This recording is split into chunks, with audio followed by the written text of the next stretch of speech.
मैं अपनी नवविवाहिता पत्नी के साथ ड्राइंग रूम में सोफे पर बैठकर टीवी देख रहा था और 10-11 साल की नौकरानी सोफे के पास फर्श पर बैठी टीवी देख रही थी। उसका नाम मिली है, एक गरीब घर की लड़की। पिता नहीं है, माँ है। उसका घर हमारे गांव में है। उसी सूत्र से हमें जानते हैं।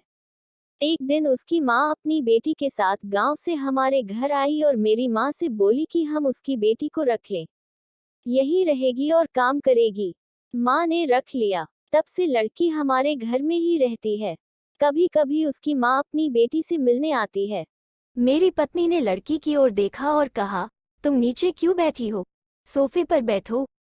लड़की 2 साल से यही है। वो हमेशा फर्श पर बैठकर टीवी देखती है। हमने उसे कभी सोफे पर बैठकर टीवी देखने के लिए नहीं कहा।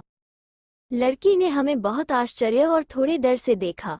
उसे समझ नहीं आ रहा कि वो क्या करे। फिर पत्नी उठकर गई और लड़की का हाथ पकड़कर उसे सोफे पर बैठा दिया और हंसते हुए बोली, अब से तुम सोफे पर बैठकर टीवी देखोगी, नीचे कभी मत बैठना। लड़की सिमटकर टीवी देखने लगी। माँ ने दूर से ये दृश्य देखा। बाद में माँ ने मुझे अपने कमरे में बुलाया और कहा, हम भाग्यशाली हैं, हमें ऐसी अच्छी बहू मिली। और पिता ने कहा, लड़की का ख्याल रखना। मुझे यकीन है कि यह लड़की हमारी जिंदगी बदल देगी, ठीक वैसे ही जैसे तुम्हारी माँ ने हमारी जिंदगी बदल दी थी। पिताजी के बातों का एक एक अक्षर सही साबित हुआ।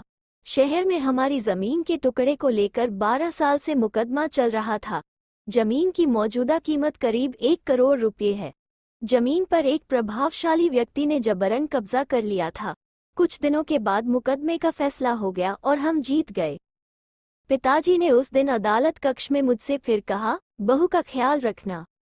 लेकिन मैं अपने पिता की बात को अंत तक नहीं रख सका। एक दिन खाने में नमक ज्यादा होने की वजह से मैंने चिल्लाया, तुमने ये क्या पकाया है? इसे मुंह में नहीं डाल सकते। मैंने कई और बातें सुनाई। पिताजी भागते हुए आए और मुझे डांटते हुए बोले, हमने भी यही खाना खाया है। कहा, हमें तो कोई परेशानी नहीं हुई। और माँ ने कहा, तमीज से बात करना, हम बदतमीजी बर्दाश्त नहीं करेंगे। मैं बिना कुछ कहे डाइनिंग रूम से बाहर चला गया।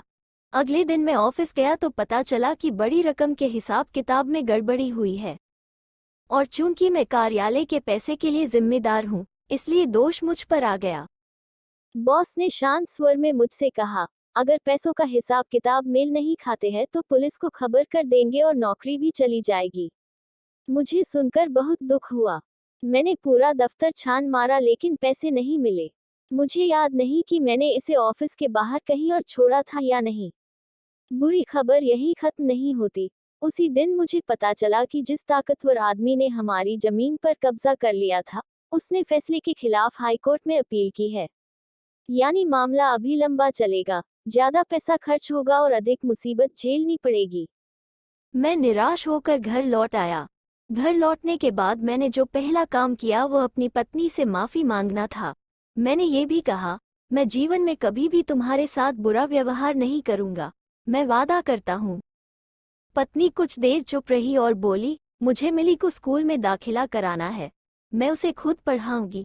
अप्रत्याशित शब्द सुनने के बाद मैंने कुछ देर तक उसकी ओर देखा। फिर मैंने कहा, तो फिर घर का काम कौन करेगा?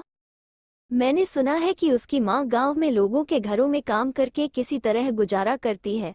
आप उसे यहाँ ले आओ, वो हमारे घर में काम करेगी, और अगर माँ बेटी एक साथ होंगी तो उन्हें भी अच्छा लगेगा।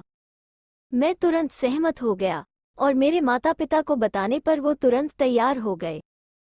फिर यह घटना अविश्वसनीय है। मुझे ऑफिस के पैसे ऑफिस की एक दराज में मिले, लेकिन न जाने उस दिन इतना ढूंढने पर भी वह मुझे क्यों नहीं मिला। और दूसरी अविश्वसनीय घटना ये है कि उस प्रभावशाली व्यक्ति ने अचानक केस वापस ले लिया। उस व्यक्ति के अचानक मन बदलने का कारण ये था कि उसके इकलौते बेटे को कैंसर हो गया था। उस दिन जब मैं ढेर सारी मिठाइयाँ लेकर घर लौटा तो मेरे पिता ने मुझसे फिर कहा, बहू का ख्याल रखना। मैंने अपने पिता से कहा, आप हमेशा बहू का ख्याल रखने की बात क्यों करते हैं? पिता ने जवाब दिया, जब कोई लड़की अपने माता पिता का घर छोड़कर किसी अजनबी के घर आती है, तो भगवान उस लड़की में सौभाग्य देकर भेजते हैं। जो लोग उस सौभाग्य का ध्यान रखते हैं, उनका जीवन प्रकाश से भर जाता है। और जो लोग परवाह नहीं करते, उनका जीवन बर्बाद हो जाता है। यह मेरी मुंह की बात नहीं है, गुरुओं के कहे शब्द है। गुरु ने कहा है, लड़कियां आशीर्वाद और कल्याण का प्रतीक होती हैं। तब मुझे समझ आया कि पापा ने कभी माँ के साथ दुर्व्यवहार क्यों नहीं किया, और इसीलिए उन्होंने जिंदगी की शुरुआत खाली हाथ की और आज इतने ऊपर पहुंच गए। पत्नी मिली को स्टडी रूम में पढ़ा रही थी।